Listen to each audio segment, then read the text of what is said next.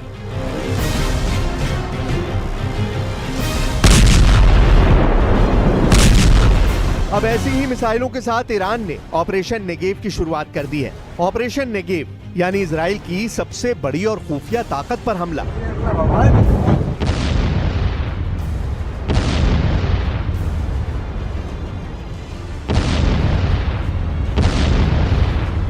Operation Negev अगर कामयाब हुआ तो समझ लीजिए कि इजराइल की आधी ताकत खत्म हो जाएगी। इस बात का भरोसा ईरान के सर्वोच्च नेता अली खामनेई ने अपने कमांडरों को दे दिया है। ईरान की लिस्ट में इजराइल के कई टारगेट हैं।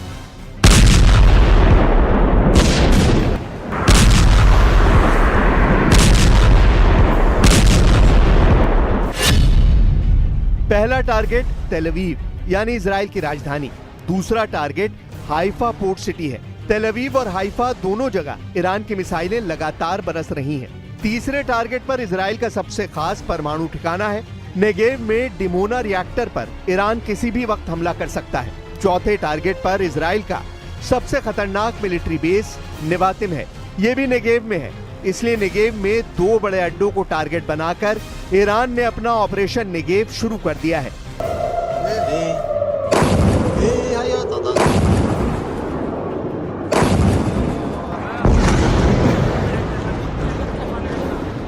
सवाल है कि 13 जून के बाद से 500 से ज्यादा मिसाइल ईरान दाग चुका है, लेकिन अब तक उसने अपनी सबसे खास मिसाइलों को क्यों छुपा कर रखा हुआ है? क्या ये युद्ध बहुत लंबा चलने वाला है? 1 हफ्ता गुजर चुका है।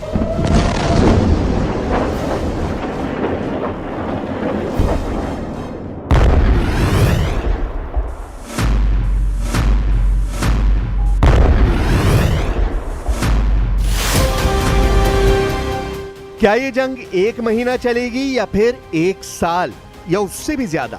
तेहरान के बाद तेल अवीव टारगेट बना। क्या फोर्दो और नतांज को तबाह करने के बाद इजराइल के डिमोना प्लांट पर खैबर शिकन मिसाइल गिरने वाली है? ईरान के कमांडरों की हत्या हुई तो ईरान ने इजराइल की राजधानी को दहला दिया। पहले हमला फिर बदला, ये दौड़ लगातार जारी है। इसलिए सवाल उठ रहा है कि ये युद्ध कितना लंबा चलने वाला है? 1 हफ्ते के बाद 1 महीना, 1 साल या उससे भी ज्यादा? It is an outrageous, grave and unprecedented violation of the fundamental principles of the Charter of the United Nations and international law. The warmongering and lawless administration in Washington is solely and fully responsible for the dangerous consequences and far-reaching implications of its act of aggression.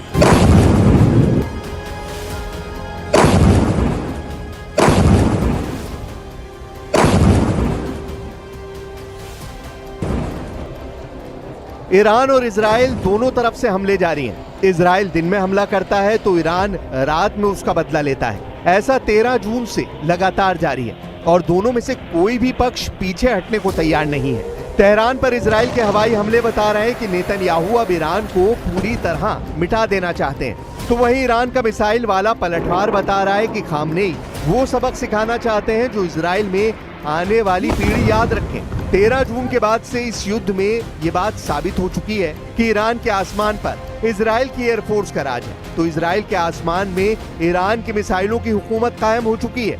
एक तरफ Israel Iran पर लगातार air strike कर रहा है, तो वहीं Iran ने इजराइल में मिसाइल की ऐसी बरसात की है कि अब इजराइल का हर डिफेंस सिस्टम फेल साबित हो रहा है।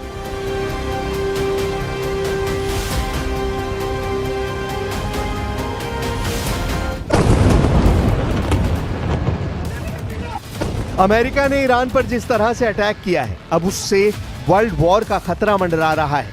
ऐसा खतरा हर घंटे लगातार बढ़ता जा रहा है। ऐसा इसलिए क्योंकि ईरान के तेवर भी बता रहे हैं कि वो ना इजराइल को बर्दाश्त करेगा ना ही अमेरिका को।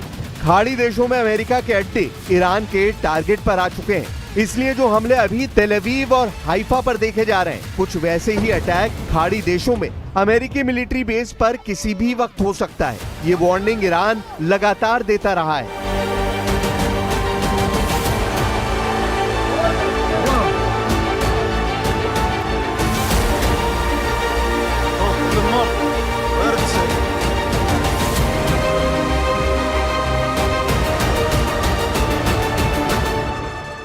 ईरान के आसपास अमेरिकी सेना के कई मिलिट्री बेस हैं और इनमें कुल 40,000 से ज्यादा अमेरिकी सैनिक तैनात हैं।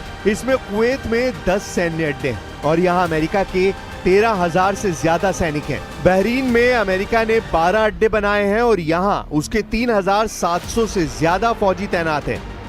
सऊदी अरब में अमेरिका के 10 मिलिट्री बेस हैं, यहाँ 3,000 अमेरिकी सैनिक तैनात हैं। ओमान में अमेरिका के 6 अड्डे हैं, यहाँ उसके 600 सैनिक तैनात हैं। संयुक्त अरब अमीरात में अमेरिका के 3 अड्डे हैं और यहाँ उसके 5,000 सैनिक तैनात हैं। कतर में अमेरिका का सबसे बड़ा मिलिट्री बेस है और यहाँ 13,000 अमेरिकी सैनिक रखे गए हैं। ईरान जानता है कि अमेरिका ही एक ऐसी ताकत है जिसका वो सीधे सीधे मुकाबला नहीं कर सकता, लेकिन हाइफा और तेल अवीव वाली बमबारी ने अमेरिका को भी आगाह कर दिया है। इस युद्ध में अमेरिका की एंट्री हो चुकी है, लेकिन ट्रंप को डर ये भी है कि ईरान की मिसाइलें उनके अड्डों पर बरसेंगी तो वहां तो कोई आयरन डोम भी नहीं जो उनकी सेना को बचा पाए।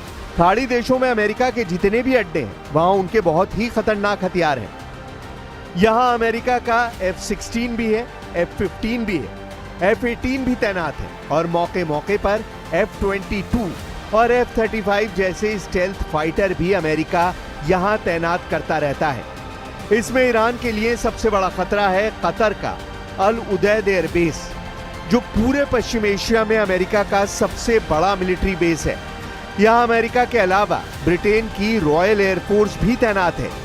दोनों देशों के यहाँ करीब 150 फाइटर जेट और बाकी विमान और ड्रोन तैनात रहते हैं। यहीं से अमेरिका पूरे पश्चिम एशिया पर नजर रखता है। वैसे खबर यह भी है कि अमेरिका ने कतर और संयुक्त अरब अमीरात में अपने अड्डों को खाली करना शुरू कर दिया है। बगदाद में अपने दूतावास से बहुत सा स्टाफ हटा लिया है। यही हाल खाड़ी के बाकी देशों में भी है, जहां अमेरिका ने अपनी फौज की मौजूदगी कम की है। बड़े बड़े हथियारों को भी दूसरे अड्डों पर ले जाया जा चुका है। Well prior to the strike, General Kurilla elevated force protection measures across the region, especially in Iraq, Syria, and the Gulf. Our forces remain on high alert and are fully postured to respond to any Iranian retaliation or proxy attacks, which would be an incredibly poor choice. We will defend ourselves. The safety of our service members and civilians remains our highest priority. इस डर की वजह तेल अवीव और Haifa पर गिरी मिसाइलों की तस्वीरें हैं, जिन्होंने इजराइल को भी बता दिया है कि अगर ईरान से आगे लड़ते रहना है तो अमेरिका की मदद लगातार जारी रखनी होगी। और न सिर्फ मदद, बल्कि अमेरिका को इस युद्ध में लगातार हमले करने होंगे, नहीं तो रोज ईरान से लॉन्च होने वाली मिसाइलें उसके शहरों का काम तमाम करती रहेंगी और ऐसा अभी लंबे वक्त तक चलेगा। यही खौफ अब पूरी दुनिया में फैल चुका है।